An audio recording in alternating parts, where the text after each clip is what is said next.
Hi, this is Bruce Kelly of Fitness Together and Media, Kelly High Performance Training, and this is my video to talk a little bit about some of the ideas that are in this book. It starts with Food by Melissa and Dallas Hartwig. It's a New York Times bestseller with good reason, provides some very simple, easy to implement strategies that people can use to improve their nutrition.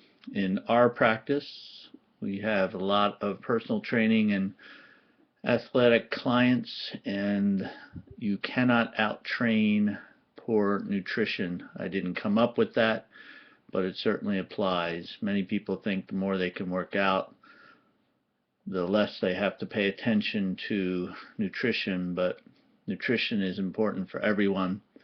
And the book I just showed you the cover of is based around the paleo concepts, the primal eating, if you will, that has been popularized on the works of Lauren Cordain of Colorado State University, Rob Wolf, and the Hartwigs, amongst others.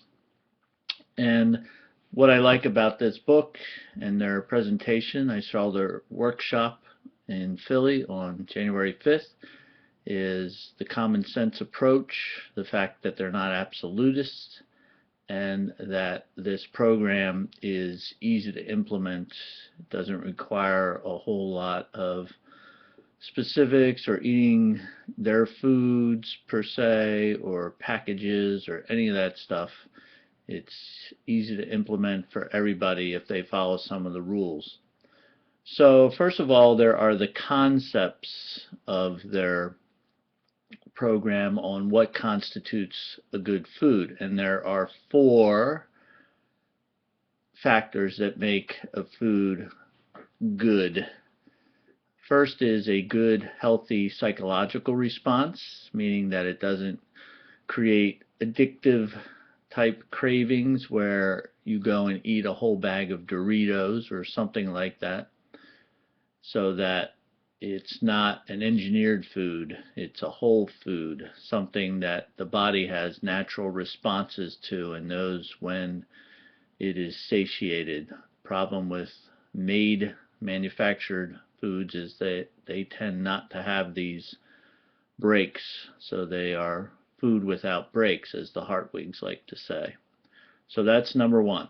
Number 2 is that it creates a healthy hormonal response, and particularly in regards to glucagon and insulin, which control blood sugar and energy levels, also what types of foods are used as energy and what priority they're used as energy, etc. Obviously, when insulin gets out of control, things like metabolic syndrome, pre-diabetic conditions, and even type 2 diabetes can come down the pike, and we know the ramifications of those things. But also other hormones like leptin, which is a satiety hormone, can get out of whack if food is not good food, and also cortisol, which is a stress hormone, can become imbalanced if food is not healthy. So those are the first 2. The third thing is that the food creates a healthy gut environment, so the good organisms, bacteria, stay in the gut, and the quote bad unquote organisms and bacteria stay outside of the gut. So people have probably heard of things like leaky gut syndrome, which is one of the things that happens with an unhealthy gut. But they now know that the basis and foundation of the immune system is centered in the gut. And if your gut health isn't good, then it's likely that your immune system is compromised, and obviously that has dire health ramifications. And finally, the fourth thing is that it promotes, or I should say controls, inflammation. Good food does not promote an inflammatory environment.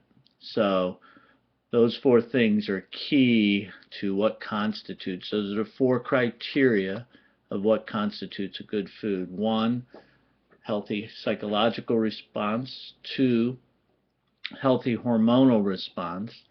Three, healthy gut response. And the fourth and final, certainly not the least, is a anti-inflammatory response.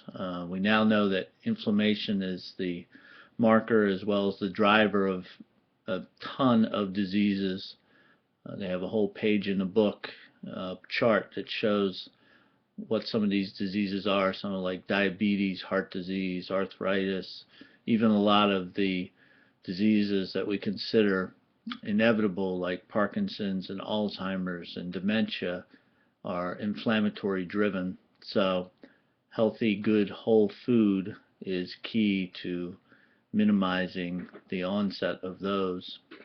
So those are some of the parameters in the book that starts out in establishing what is a good food, and then from there they go on to establish things such as what are the four food groups that you avoid during the Whole30, which is their 30-day total immersion program on learning how to implement and use their concepts in a healthy way in improving your own nutrition.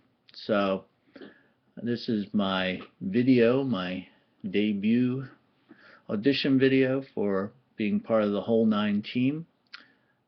Not the most professional backdrop, but being technologically challenged, this was as well as I could come up with, or as good a job as I could come up with. So I hope you enjoyed the information and hope to hear from you. Bye-bye.